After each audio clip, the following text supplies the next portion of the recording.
We have a major update given to us by the Yankees brass on superstar Aaron Judge, who has been dealing with an elbow injury that many fans have been holding their breath on, wondering what happens next for Judge. And this has serious implications on the team at multiple levels, with new reports coming out on multiple Yankees on top of all this that dictates exactly what we're going to be seeing throughout free agency and the offseason and in the 2026 MLB season as well. And we are going to go over all of that, guys, and we're going to jump right into it as usual. But real quick, if you're part of that 75% that's not subscribed to Yankees Digest, make sure to subscribe for daily New York Yankees updates from myself and Alex. We have videos coming out multiple times a day, every day, as free agency is about to kick off and the offseason is going to be going crazy. So make sure to subscribe and have those notifications on. But let's jump into the video. There's a lot to talk about right now because, look, as we know, one of the biggest storylines surrounding the Yankees for the second half of the year was Aaron Judge and the elbow injury he was dealing with in his right elbow.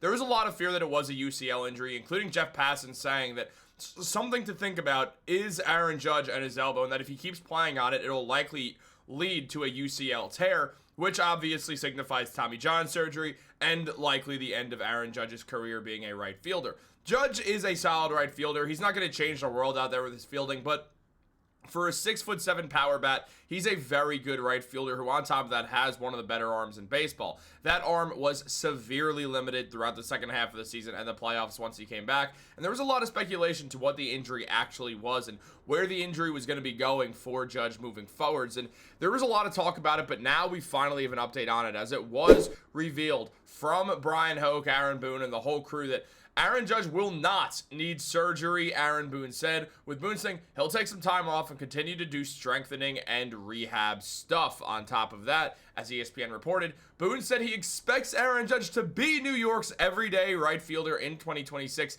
and downplayed the idea that the two-time American League MVP could see some time playing at first base. Judge hurt his elbow making a throw at Toronto on July 22nd. The seven-time All-Star returned on August 5th from a 10-day stint on the injured list and threw gingerly upon his outfield return on September 5th. He built up arm strength and made a 90.2 mile-per-hour throw from right field in the American League Division Series opener. So Judge has slowly been getting better, and there was a huge question to, is Aaron Judge going to be healthy? Is this going to work? Or is he going to be dealing with an injury for a long term? And is he going to be playing first base for the next couple of years throughout his MLB career? And Aaron Boone has downplayed all of that. Now, that doesn't necessarily mean that there's no chance that Aaron Judge actually does need to do that. Boone has in the past always sort of erred on the side of not giving too much away from the Yankees standpoint, which honestly does make a lot of sense because you don't want your opponents to know what's going on the inside of your team. So leaving things vague,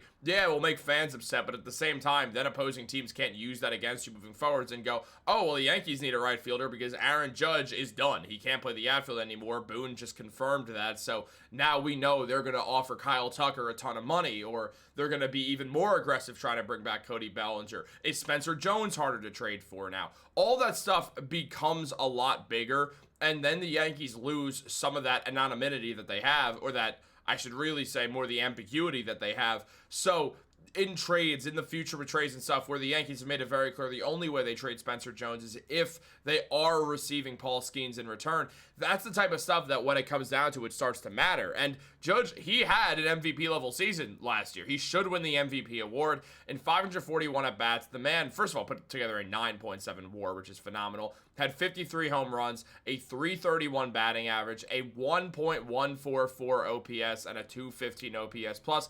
League average OPS is 750, and league average OPS plus is 100. So Judge is out there lapping OPS pluses. And on top of that, he stole 12 bases. He had 114 RBIs. He did literally everything you could have possibly asked Aaron Judge to do throughout this season, having one of his best seasons in his MLB career, which is absolutely insane to think about when you consider all the great years that Judge has had before in his career. So this obviously is huge for the Yankees to see this all sort of happen.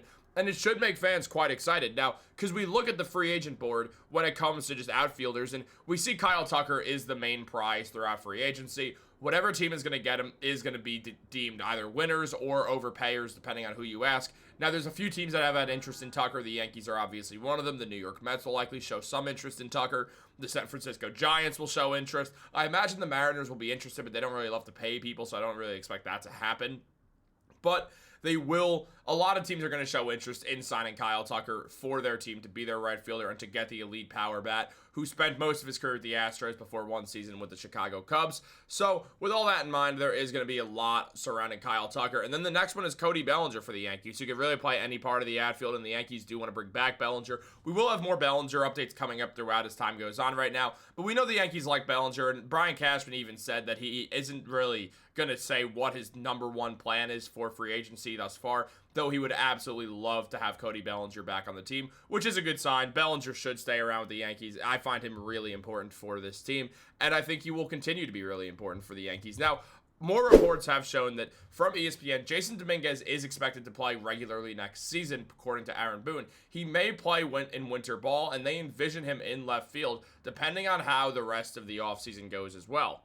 So Dominguez, he does find himself in an interesting position as well, because we look just at what's going on with Jasson Dominguez. The man had 257 batting average, 10 home runs, 98 hits, and played pretty solid baseball. I mean, his hitting was a little bit below average, but at the same time, it was his first year really playing consistent MLB minutes, and with, Trent Grisham out there, with Cody Bellinger, Aaron Judge, there was really nowhere for Dominguez to play. Now, that's the real thing that we have to consider here. The Yankees want to bring back Cody Bellinger, and Aaron Judge is expected to play right field. This is just another sign that the inevitable is going to come, and Trent Grisham will be leaving the New York Yankees. This shouldn't be a big shock to anyone, as this has kind of been the expected outcome for a while now. But Grisham will go elsewhere, finding himself probably a good contract with another team where he could be their center fielder or right fielder or left fielder. Some people might want to move him out of center field because he's a little slow for that position now. But he will be able to play the outfield, has a phenomenal arm, is an excellent glove, and has great power on the bat. So I imagine Grish will find a good spot for himself moving forwards,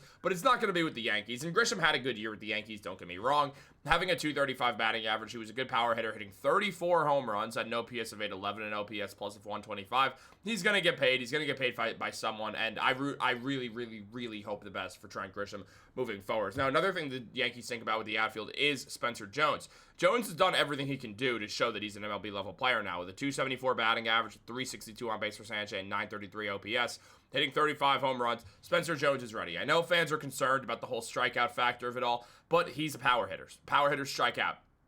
Look at Giancarlo Stanton. Strikes out a ton. Doesn't mean he's not a good player. Look at the beginning of Aaron Judge's career. Struck out all the time. Had a terrible eye for the ball. Swung at everything. Doesn't mean he's not a great player. Doesn't mean he's not the best hitter that we've seen in this generation by far.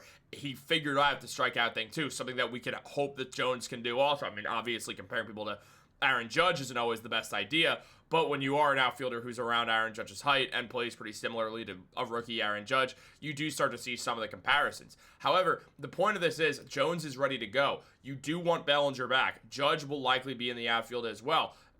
Dominguez is supposed to be an everyday player now. So with all that in mind, we do see a world where the Yankees are going to have to navigate a situation. And let's say Aaron Judge's elbow isn't completely fine by the regular season. That doesn't matter, because then the Yankees, in theory, could if Judge can't play the outfield all the time, or if you just don't want him playing the outfield every day, you could experiment with him at first base a couple games out of the season and have Ben Rice go to catcher, and then Stanton still DHs, and then you have Dominguez, Bellinger, and Jones out there in the outfield. First of all, that's incredible left-handed hitting between Rice, Jones, Bellinger, and then Dominguez, depending on what pitcher they're facing. I imagine if all those guys are out there, they're facing a righty, so we'd see that. So that's 4 lefty bats right there, on top of having Aaron Judge, having Stanton, having a few other guys as well who we'll see, guys to be named later. Jose Caballero or Anthony Volpe will probably be one of them. Ryan McMahon maybe won't play that game because of the amount of lefties they have, but we'll see who does go to third base. Maybe Caballero goes to third base.